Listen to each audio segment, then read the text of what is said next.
Best day of my life. Doing great, thank you. I'm on, Councilman. I made it home. I'm on. Yes, indeed. As I ran into Miss Sheila at our local Wayfield, that's what you love about the community. You never know where we're going to see each other at.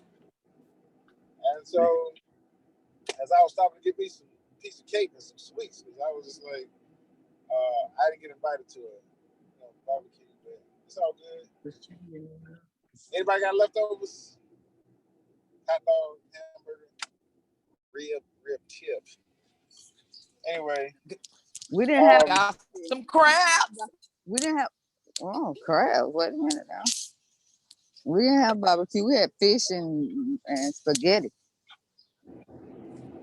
I just saw Councilman at the store and I was getting crabs and they cooked them, so you know I'm good. Right. Yes, indeed. Yes, indeed. No safety, no accidents. So, y'all think people gonna be popping fireworks tonight? Yes, they already been shooting fireworks in my neighborhood.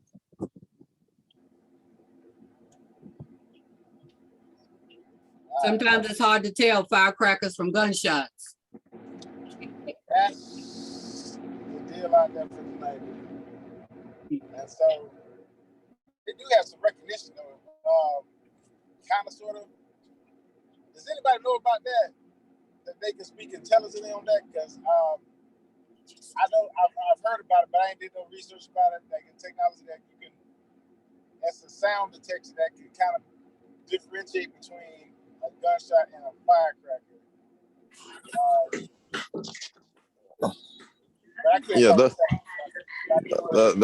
That's the shot thing we were talking about. I think City of Atlanta has started using them, and they caught someone about a month or so ago.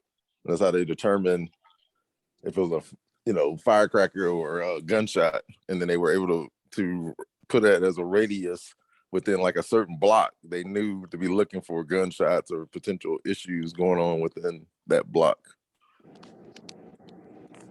So.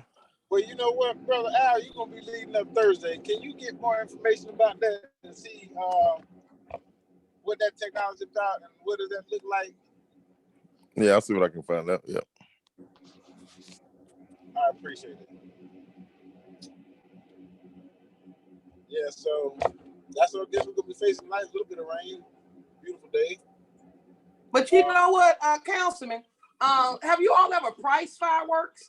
Because I went to the fireworks hut the other day, and them damn fireworks high as hell. They so expensive. I said, they good. I said, these fireworks so darn expensive. Oh, the world people are buying these things high as they are. They expensive. Oh yeah, I didn't realize fireworks was that expensive. I mean, I don't see people go in there and drop $500 and probably get less than an hour worth of fireworks. I mean, and then especially those boom, those big balls they shoot out. They used to have a trailer. I don't know if they have it now, but I know around New Year's or something, they have a trailer down at Walmart. They bring in one to sell fireworks.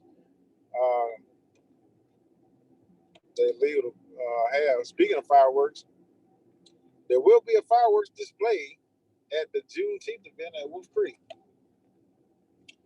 And so, but also too, update is that so Creel Park is going to be where we are looking at our senior facility to put one there. And we just had a senior event put on by Parks and Recs this past weekend. I wasn't able to attend. I was at another event. I went by there. How was it? It was okay. I mean, you had seniors in there playing bingo, but as far as anything else, too much wasn't happening there.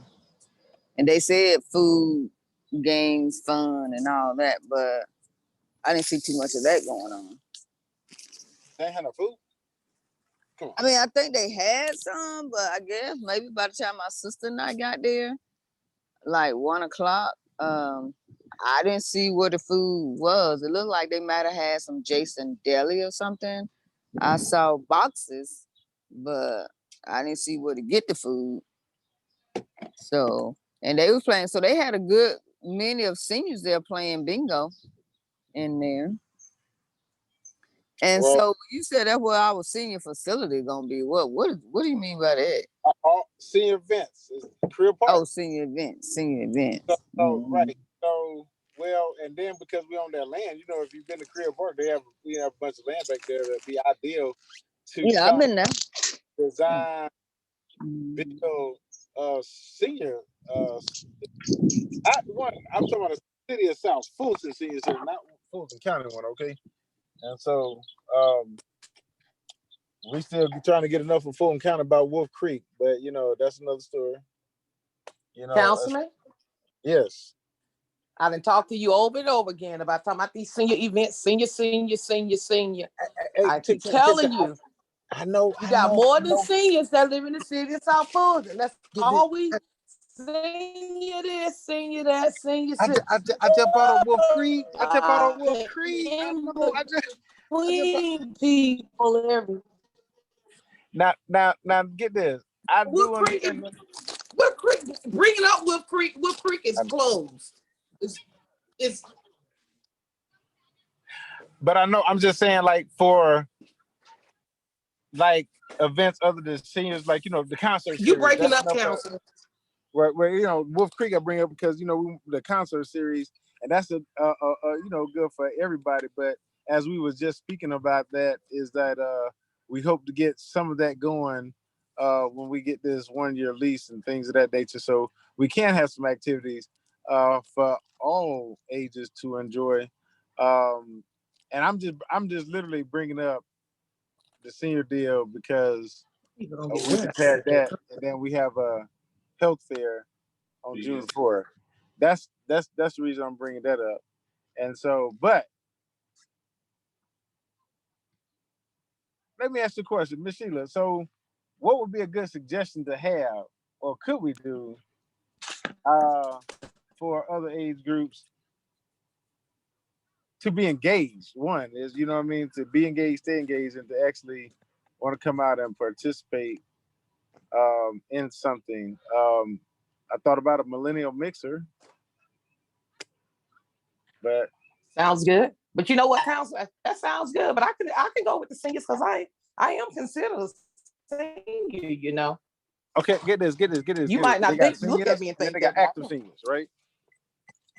Okay, well, however you call it, according to the age chart, though, I'll fall in. And they do have, at least they have a swing set or some kind of little something out there for the kids, but they need a little bit of something more for the children out there. I mean, you know, you get on one thing or something and they'll grow tired of that. So they need a little bit. Where was this at? At Creel Park? At Creel Park. Mm-hmm. It's a nice park. But what they do? They did it remodel the park or something?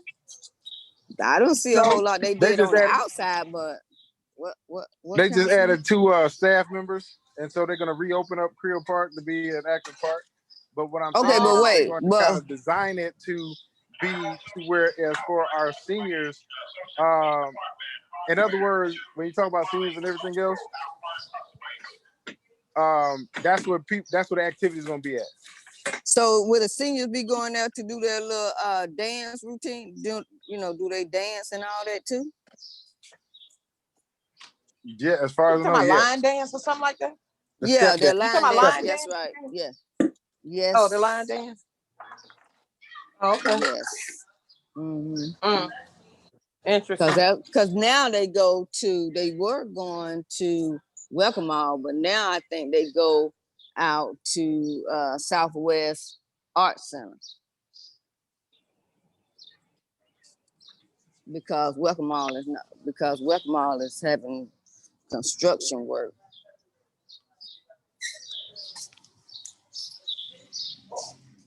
a roof redone or something like that. Hey, who got audio visual? How about we have a block party and watch one of the finals outside? What y'all say about that?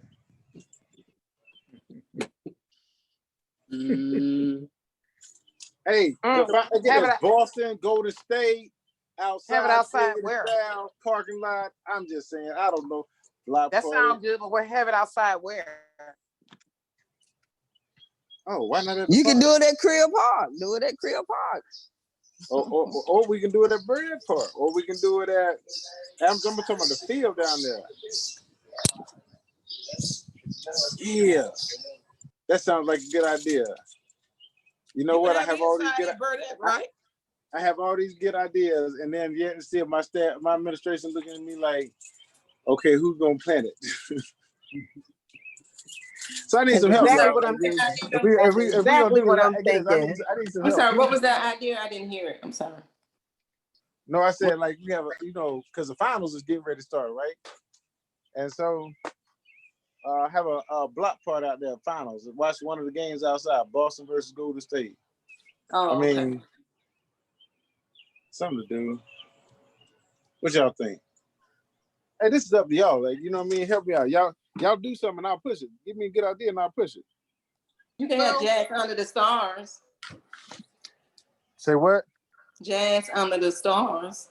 Oh, somebody speaking my language. Oh, snap. Oh, that's it.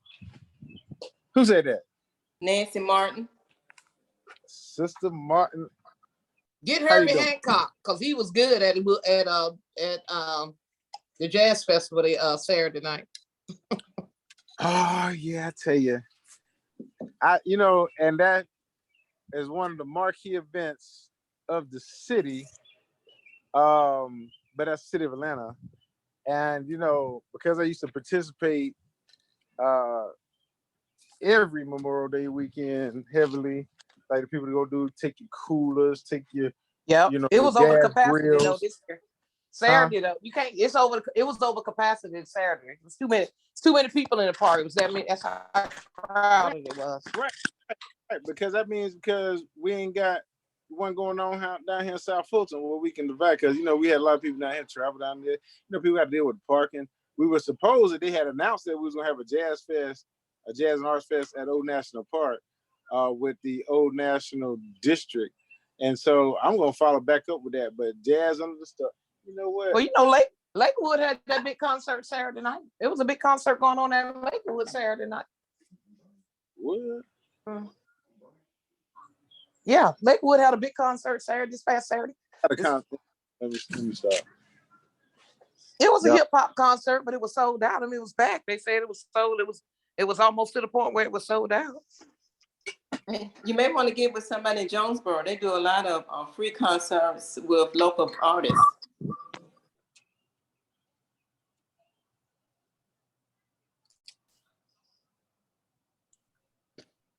Councilman Reeves, while you're thinking, I have a question. This is Ernestine.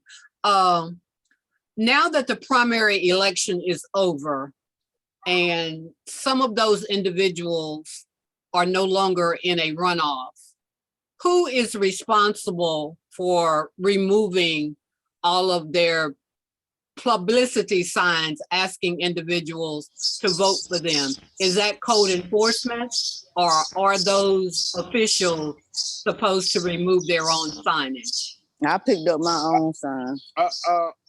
Thanks, Jane. You're welcome.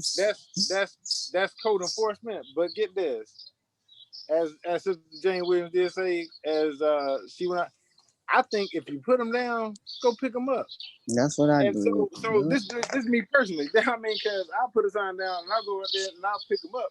Because at the end of the day, then that literally, literally just unsightly, and literally why you still got them out there is okay. You either were successful or not, either or. Pick up your sign. I agree. That's more work. Our code enforcement could be doing something different and something, better use of their time. than going behind people and picking up something after the election out there is over. So that's my absolute personal feeling on that is you put it down, pick it up. I mean, But call your friend Mark Baker then. That's your buddy. Call him and tell him to pick up his sign. That's like make a dish, clean a dish, right? See, okay, I will. I've seen about 10 of his signs today alone, all over the place. Yeah, I will. I will make those. Somebody just said public works. Somebody just said him and a couple others, right? Rob Pitts. I mean, just all there with elementary. Arrington. Well, y'all can hang that up. They ain't going back out there and get them. Well, I think if you have a runoff, in my understanding, if you have a runoff, you can leave them there until the runoff. Am I correct? You don't have to pick them up yet. Am I correct? Right, but that's true. And Welcome All, apparently, right after the election, they must have picked up all those over there. Welcome All, because I went over there to pick mine up, and they had already picked them up from at least the entrance part of Welcome All. Corey. And so, yes. Oh, go ahead, Jane. Go ahead, Jane. Go ahead. Okay. So I wanted to plug in real quick while we're talking about elections. So we are in a runoff for some of the most important elections that we will have for this year, and that is for Lieutenant Governor, Labor Commissioner, and Secretary of State. The runoff will be June 21st. Early voting will start June 11th through the 17th. If you need an absentee ballot application, I would suggest that you start getting that right now because this time is going to go so fast. So I just want to make that plug in real quick.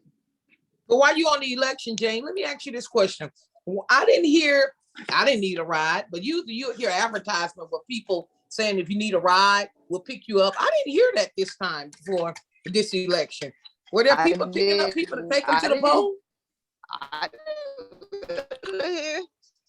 But the number, there was a number that you could call for some.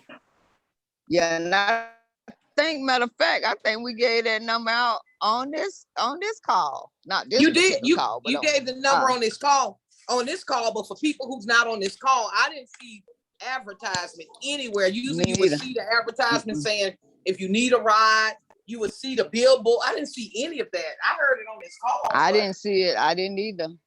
Do you think maybe it was due? Do you think it may have been due to the fact that COVID was still showing its ugly head? Are you sure it was COVID? Is that one of the restrictions that they didn't put on government on Georgia election? We got so many restrictions. We got so many restrictions now. Yeah, that's true. It's a possibility. And you know what else I just learned? I did not know that there were, for the past year and a half, people that were impacted by voting because the DMV or the DDS machines were down and prevented people from being automatically registered to vote when they got their license. So I didn't know that. So that impacted over 60,000 people. Right. You know, and I'm like, this is ridiculous. And they didn't fix it for over a year or so. They didn't fix it for over a year and a half. Now, because me, I'm always looking at things like, could this be voter suppression? Absolutely. Yeah. Yeah, there's a lot of shenanigans going on. Right. That's why I tell people, vote early, go in and make sure that your voter registration is intact. I check mine quite often. Yeah. And Jane, I want you to lobby for the schools, every school in the state of Georgia. It could be all over, but we can start it. They know every student's age. When these kids turn 18. That's right. That's exactly right. No, 17 and a half. 17 and a half. The schools should have something in place to get these children registered to vote at 7. Absolutely. There should be something at the school registration. That's what I'm talking about. Agree. Yes, ma'am. You can do everything from your phone. I mean, you can fill out pretty much too. So I mean, just it should be as simple as that. That's right. Do it right there on your phone to get there. That's right. We know all of them got a cell phone. Hey, hey, Corey, and there's another thing called parental responsibility to make sure those kids are or registered. Yeah. Totally Registered. agree. Mhm. I Yeah. totally agree. Totally agree. Me too. I concur. I totally agree. I cannot agree more. So that can be a part of parental accountability. I That's agree. right. Y'all heard it here first?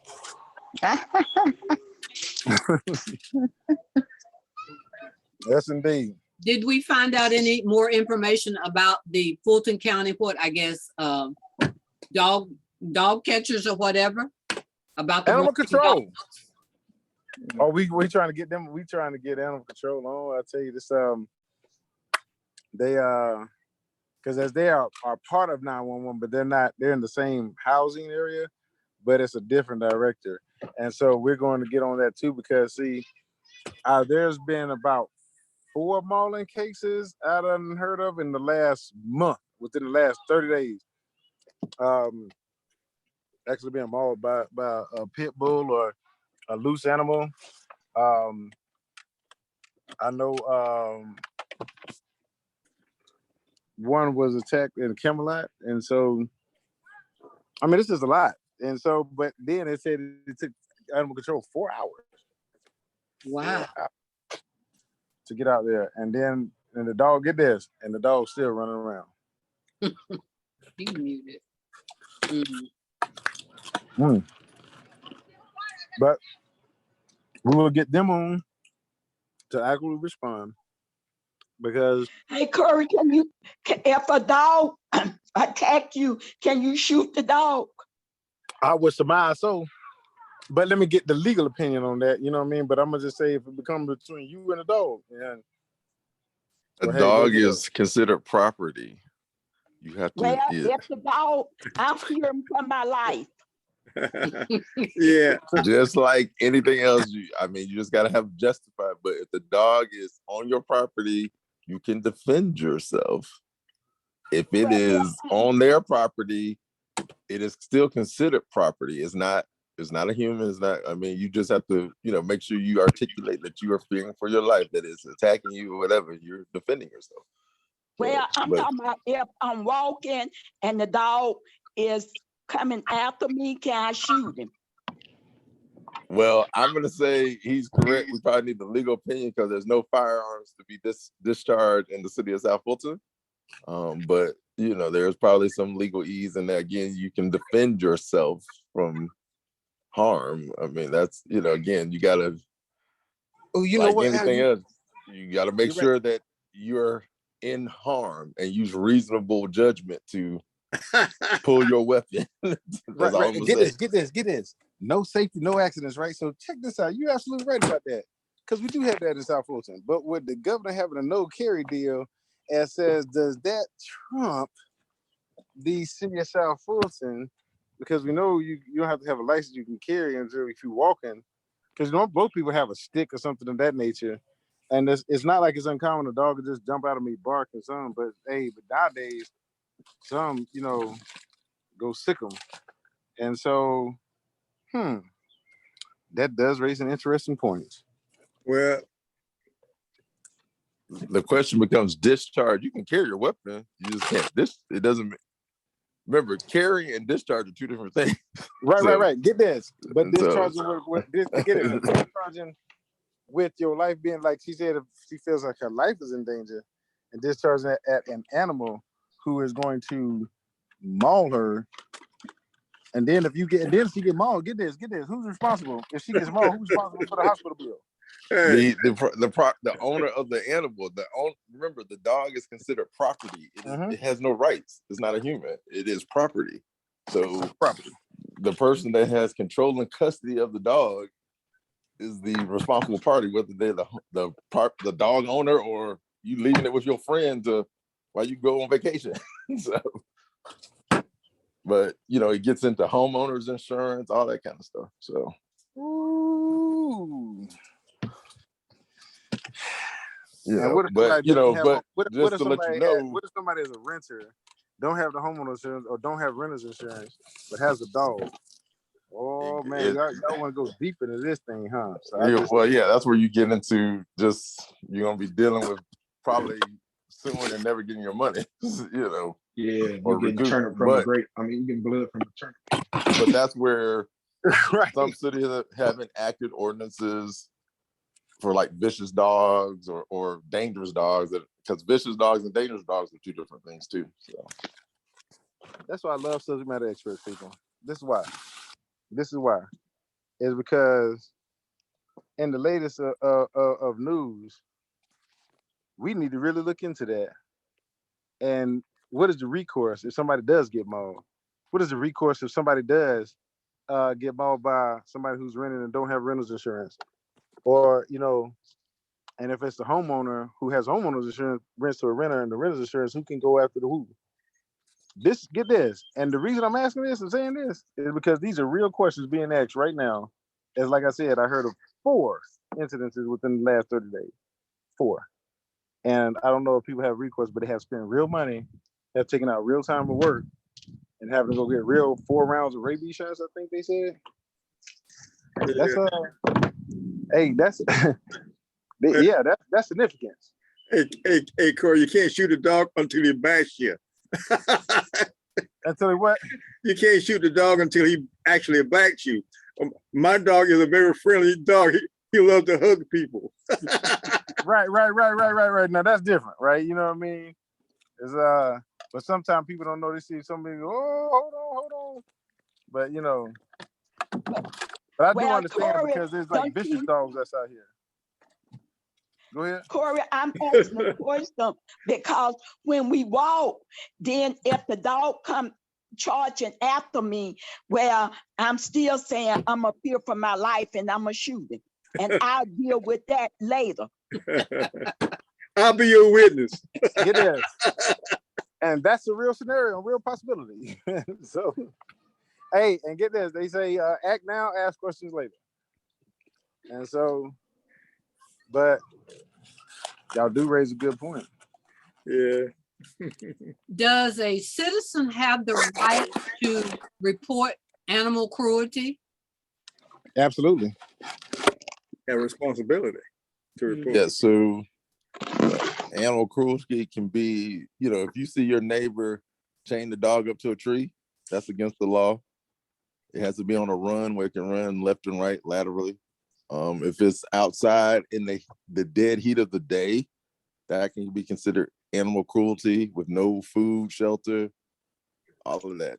I mean, you just report it, let animal control, you know, look into it. But right. But you know, you can't. Y'all remember the Urban Cowboy where he had them starving horses?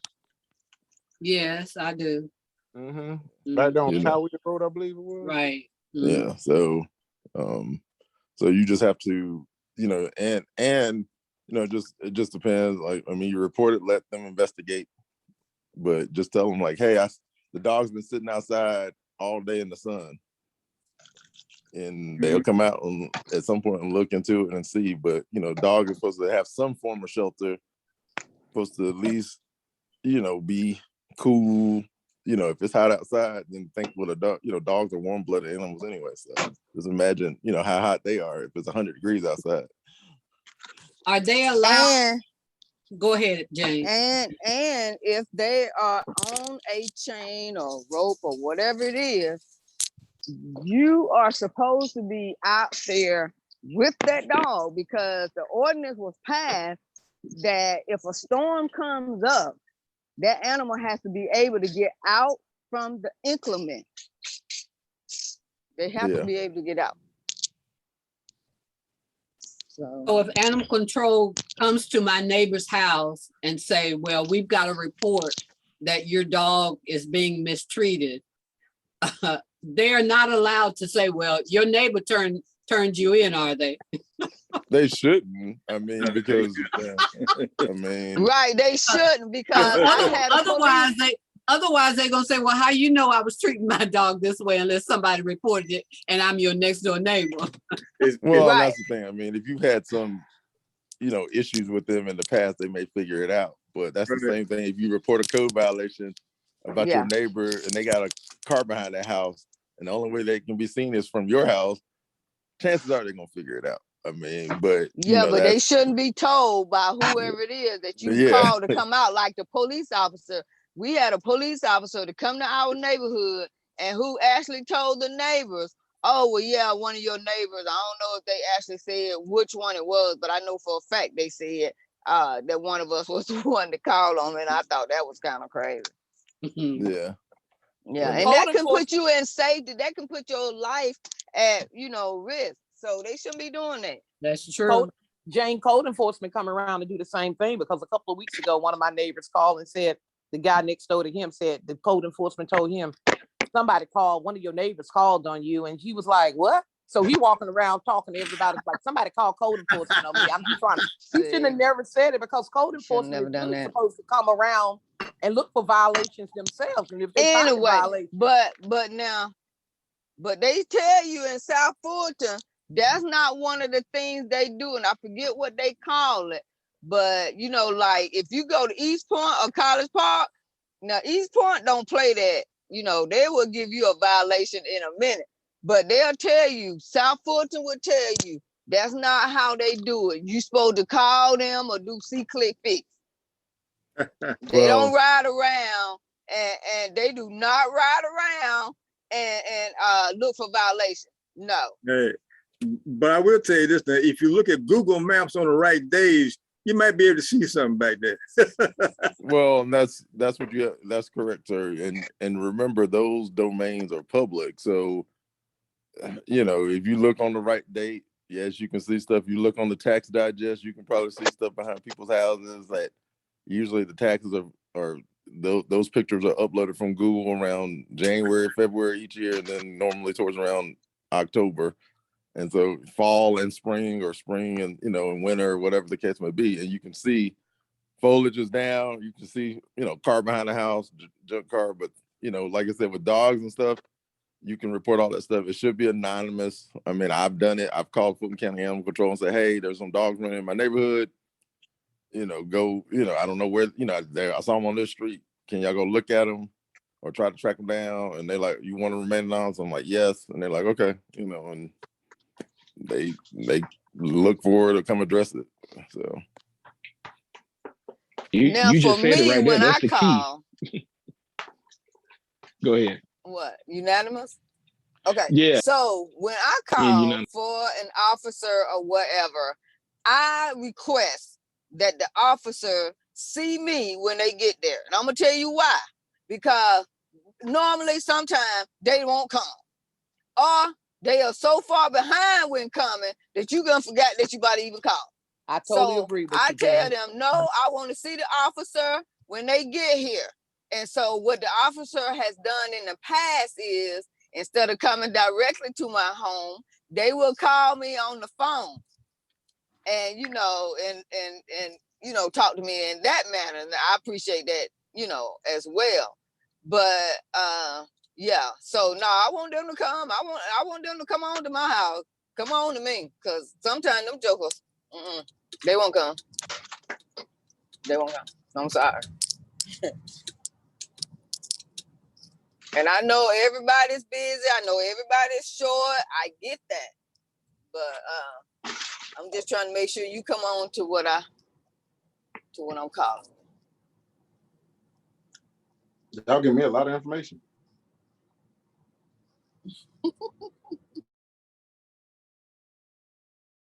So you telling me code enforcement literally says, y'all, their job is not to stop and see a problem. They're more reactive than proactive. That's what it's called. Proactive code enforcement means you drive a community and address what you see. Normally the process is. That's right. If say I come to your house, Corey, I got a complaint. Hey, you got whatever, tall weeds and grass. Well, the objective is when I come to your house, I should already be surveying the area as I'm driving through. I get to your house, you're at the back of the neighborhood. I look at your house, leave you a notice about the grass. Then I look to the left, right, across the street, whatever, for adjacent properties that have violations, period. Doesn't mean it's the same type of violation, but I may see, the gutters hanging down across the street from you, the house next door to you needs to be painted, whatever. And I give them notices related to those matters. So that way it's not looking like I'm being subjective in my enforcement to you. and I'm doing selective enforcement, and that's why you try to be as proactive as you can. I mean, I can tell you right now, every property has a code violation on it. I don't care, what your value of your house is. We can find something on every property almost. So it's just a matter of how deep do they go into it, but they're more reactive. They would tell you that. I mean, so which is the complaint based as opposed to proactive. And remember, they're doing that because they're going to always blame that they don't have enough people to be proactive.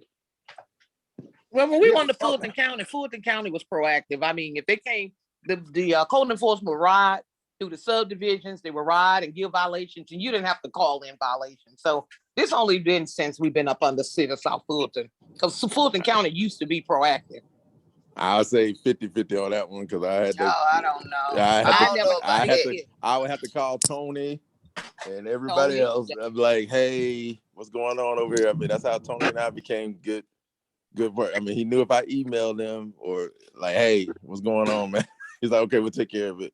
Because I had to tell them about a house across the street on Buffington Road, that house next to a new apartment complex that was trashed out there for weeks. And they're like, well, we're working on it. I'm like, that's not acceptable.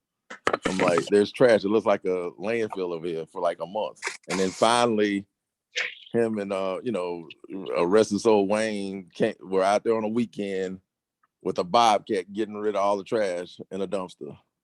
But it had to get escalated. I had to email, at that time, Fulton County Commissioner Edwards and all that. That's how he knew it started. They didn't do anything about that until it came on the news. When the news came out and talked about all of that trash on those empty properties on Buffington Road, that's when they sent those guys out. And that weekend, they were out there taking care of it. It took the news media to come out to take care of those properties. I remember that well, very well.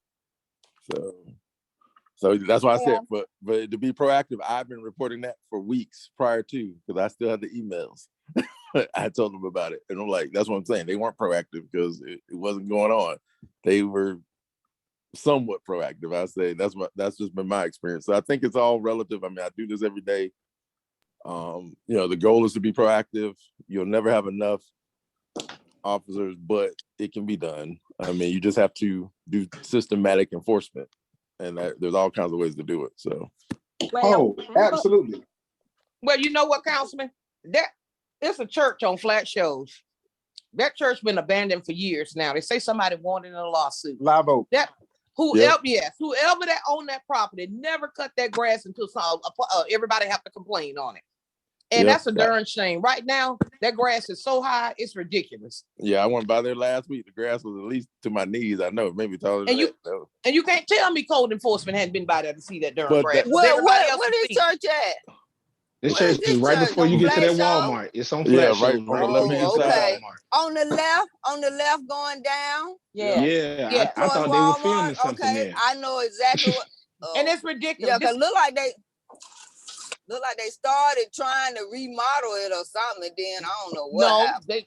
Then somebody put a complaint in that it was falling, that they needed to put something. They did that, and they just left it. But you have to complain every year, over and over again, for them to cut that grass. And whoever owned that church, just get rid of it.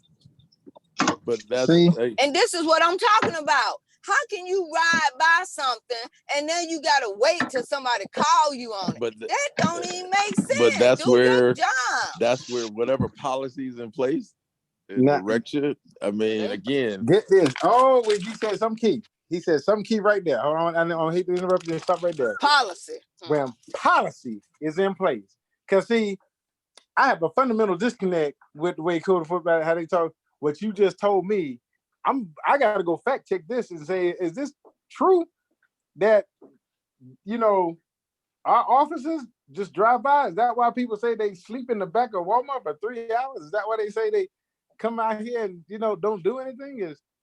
I've literally watched them people code enforcement come to a house and pass 18 violations on the way to that house for one to come by this one particular house. It's like, do y'all have it out for somebody, or or to follow up on a case where the judge had continued for them to get right? I said, that's amazing, and I'll never forget it because it was on Super Bowl Sunday. I mean, Well, that's the whole thing. I mean, again, I don't know Brian's policies as it relates to their day-to-day operations, but ultimately, you're always going to have that type of process. But realistically, the goal is always to be proactive. I can tell you systematically, if you're proactive, it reduces about 40% of the complaints that are called into City Hall. You are And what I'm saying correct. by that is, meaning if my staff knows me, and I tell them, I said, the goal is to address everything that you possibly can. I get it. You know, you got 20 re-inspections today or whatever. You got already a full day, but still you need to address what you can address, at least take note of it, you know, write it down, whatever, take a picture, come back, do your research, whatever you got to do. But the goal is to reduce complaints.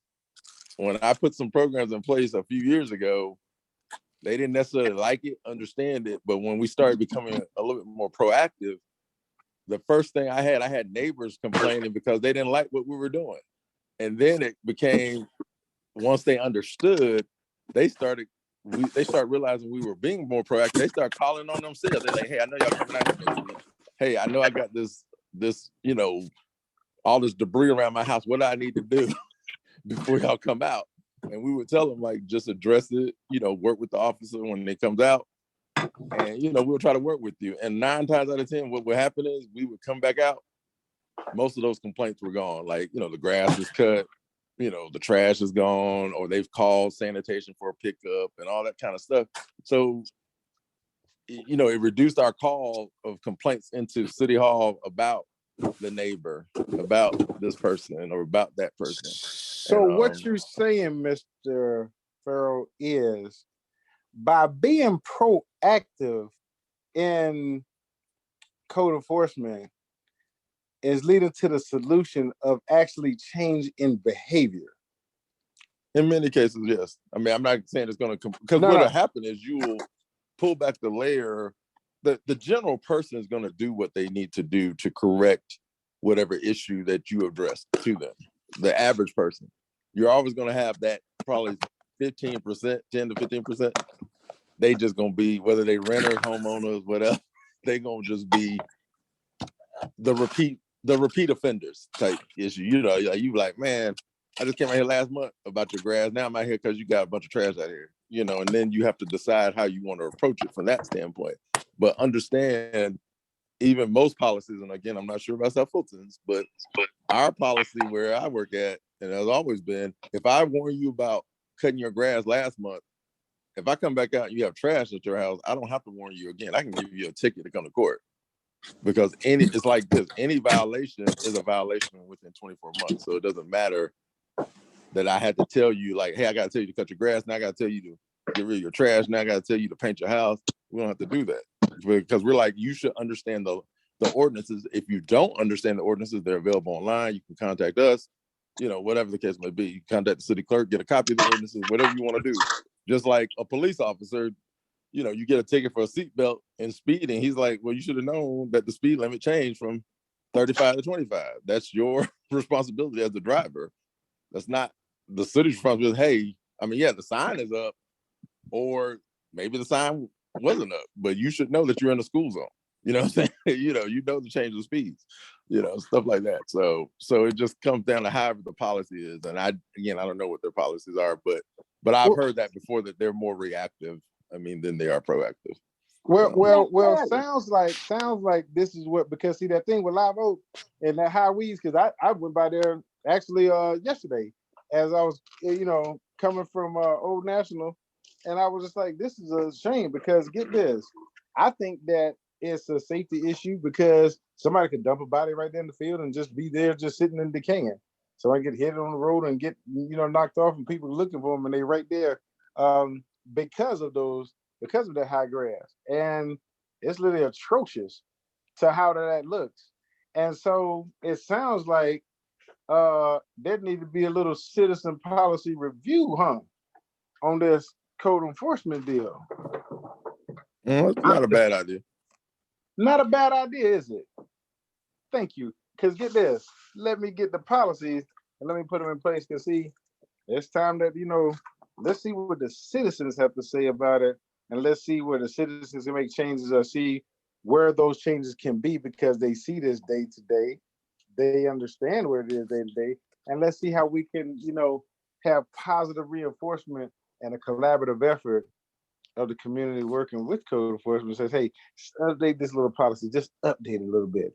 Because there's one particular thing that I'm trying to get myself, as I says, it's because it's out of sequence. That, the city of South Fulton, we come up with a tier 1, tier 2, and tier 3 level on what we rank a blighted house. The city of South Fulton comes up with that. The city of South Fulton proceeds forward with that manner, right? And so go through the whole process, only to get to the court to have a third party says whether it's tier 1, tier 2, or tier 3. And then the judge acts according on that recommendation and not what the city of South Fulton came up as the basis of that. In other words, city of South Fulton says tier 1, tier 2, tier 3. So they say tier 1 is demolition. That consultant comes back and says, nope, that's a tier 2. So we thinking that's going to be a demolition, but no, it's a cleaning code.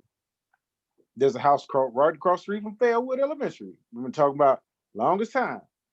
Why is it that just get them who is going, what the judge is going to hear, the consultant, to go out and label whatever is tier 1, tier 2, and tier 3, and then have the city of South Fulton move in that direction. And if we just move on all tier 1 properties first, because we know that those are going to be demolitions, let's move forward with that. And it's literally simply a policy change, reversing it, just do it in reverse. It has not That's been a great done. idea. But That's a great it has not been idea. done yet. It has not been done yet. And so we're going to get this, the coalition of the willing. We're about to drive it home to them because I don't understand it. It's A, B, C, D, E. I mean, if it goes out of any sequence of that, it don't make sense to me. And so, yeah. Well, So Corey, yes, Corey, ma'am. can I say something?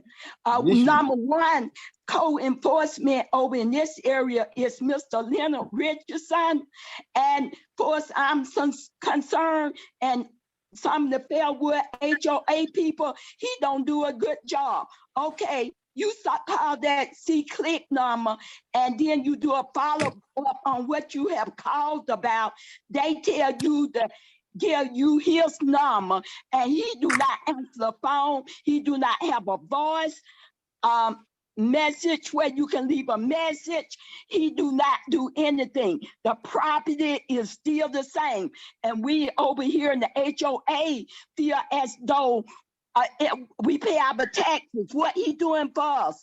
That Mr. Leonard Richardson. Okay, and Corey, actually, Officer Richardson is a good officer. I'm on the code board, and he is one of the main producers of court cases into the code board. I can say that much. Well, why he don't have an answer? You can't leave a message and he don't return your Again, phone call. I know I agree with you, but that's a policy issue because again, whatever policies are in place, my staff are instructed to respond within 24 hours of any phone call, if not the same. And we usually do a pretty good job if the same day. My staff will respond. Our objective, is to respond within 48 hours to a complaint. But that's you installing that as a director, correct? I'm sorry, but that's you who's directing that as a director. Yeah. I mean, our SOPs direct us, like our objective. That's not a city mandate. That's numbers that from my, from prior just learning and understanding, and said, okay, this is what we're going to do. 48 hours, we should be able to call you back and say, hey, Ms. Smith, we went out there, we didn't see what you were talking about.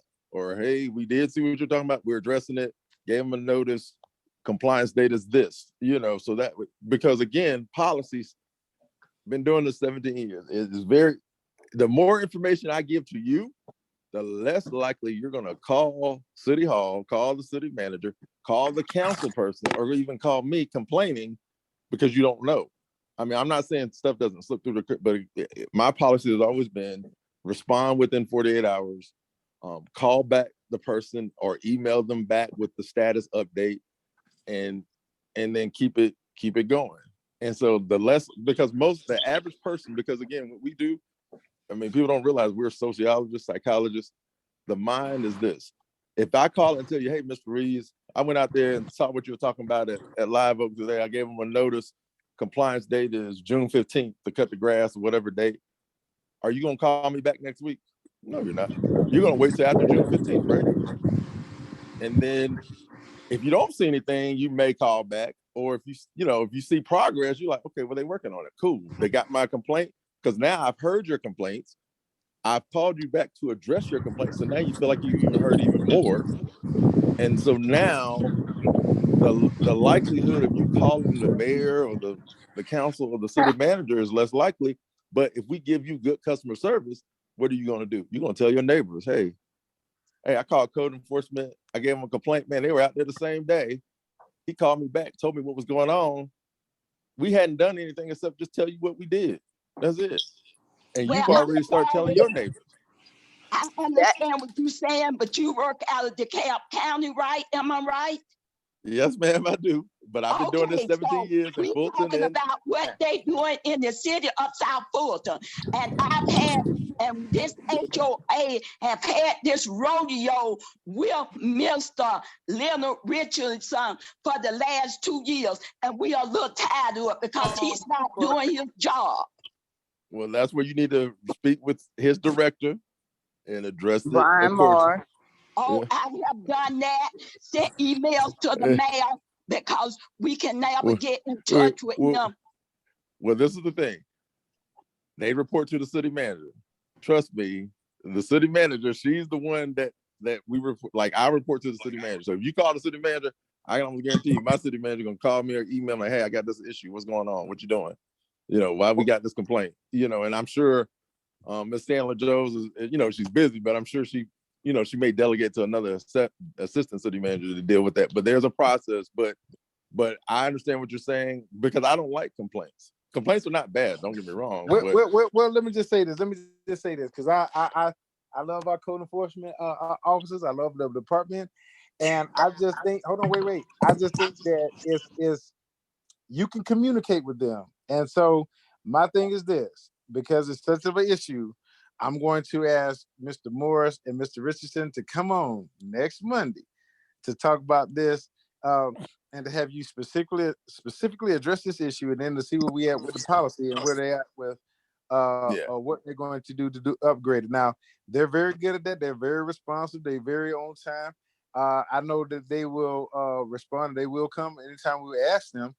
And so that's one of the good things that we do have about our code enforcement is that they might not be, they get so many complaints, they might not be aware of it or might not have come around to it. But because your complaint is from the Fairwood Community Action Association and y'all feel like y'all fell on deaf ears, I feel like it's my duty to bring them on, to ask them to come on, and whenever they can make it to jump on. I'm pretty sure they have came on before, and so they'll come on again, so we can come to a working resolve on what this is. And because they do address the issues. Now I won't say that they don't. And so it's but we have a code enforcement staff that does listen. And so but more importantly, not to me, listen to the citizens. And so that's what I will request. Is that fair enough, Councilman, when he come on, Councilman. Yes, ma'am. Councilman, when he come on, can he talk about the Edmund system? Can he talk about that system they call the Edmund system? Once they refer something over there, what does that mean? How long does it take for somebody to get a citation to go to court? What is that process? How long does that process take?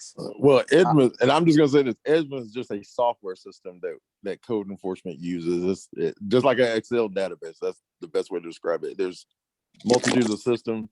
So again, it comes back down to what you just asked, ma'am. It's policy. Policy is what drives when a person gets a citation or not. Policy is what drives, and I mean the goal. And I assure you, anybody will tell you that does code. The goal is compliance and educate and comply. Meaning, hey, I let you know you need to cut your grass. Grass can't be over 10 inches or 12 inches or whatever.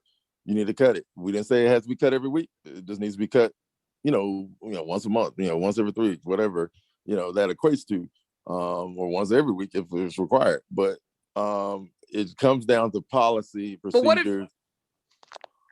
What if somebody won't take care of the violation? They come back and they're gonna take them to court. How long does that court system take for all of that to go through court? Well, This is How long Tamika. does Mr. it Farrell. take? Does it take 2 months, 3 months? Because it seems like it's taking months for things that, I mean, how long does it take? and Okay, that's hold where. on, Mr. Farrell. Oh, Um, sorry. So we will leave that to code enforcement to answer that question, Yeah. because that's what you want to know. So you need to ask him when they come on. I do want to let y'all know we are coming up on 7:30, and in the effort of this being Memorial Day and remembering those who are no longer here or those who have served for us, I do want to take a moment to find out if there's anyone on here that is a veteran. All right, my next question is there anyone in here who has had family that was in the military and is no longer here? Me, half my family. Yes, my grandfather. Me too. Dad, grandfather. Yeah. Would you like your grandfather, Mario? What's his name? Nathaniel Clark. You know what branch? That's the Army. Yeah. All right, Mr. Farrell, did you have someone too? Yeah, Homer Hill, who was in the Army in World War II, and then my dad, McWhirter Farrell, who was in Vietnam. All right. I had two All right. brothers. Yeah. I had two brothers, Roy Summerlin and Roosevelt Summerlin, U.S. Army, Vietnam, and Korea. All right. Councilman Reeves. Nathaniel Lewis, Army. Colonel. Herman Lewis, Army. And a bunch of other Lewises. Army, Air Force, Marines, Coast Guard. Well, I want to take a moment to say thank you to all of your family for making it for us to have the life that we live and making sure not only our outside borders taken care of, but our inside borders are taken care of. Do you want to say anything, Councilman Reeves? Well, I was gonna say we was gonna be brief today, but hey, listen, there's always something to discuss, and there's, no safety, no accidents. And it's amazing when you have a 30-day intense focus on it, safety, then you realize how many accidents there really are and how much safety we really need to know from the whole gamut, not just from 911, but from every aspect that there is. All right. Because when you feel safe, you feel at home. Right. And that's period. And unless you feel safe, ain't nothing else. There's nothing else that's more important to me, because then that's the number one driver. And so that's what we're here to address. And I tell you, as I appreciate y'all even taking time out of y'all day to date on this day to get on this call, as this is my commitment. Every Monday, I do it on my birthday. I do it, rain, sleet, hail, snow. Mondays at 6:30, we're gonna be mic'd up and ready to go. As this is an issue that we're not running from, we're running to. And I think that we have collectively come up with a collective resolve that you, the citizens, can get and drive home and have your input and get this direct change, as you will be directly looking at policy and talking to the policy maker and how can you help to change. That's effective change, and that's the change that we will be seeing. And I thank each and every one of y'all for doing and jumping on this as boutique as we are. But let me tell you this, it was always a small group of people that always change the world. And that, ladies and gentlemen, is a fact. And I love you. And there's nothing you can do about it.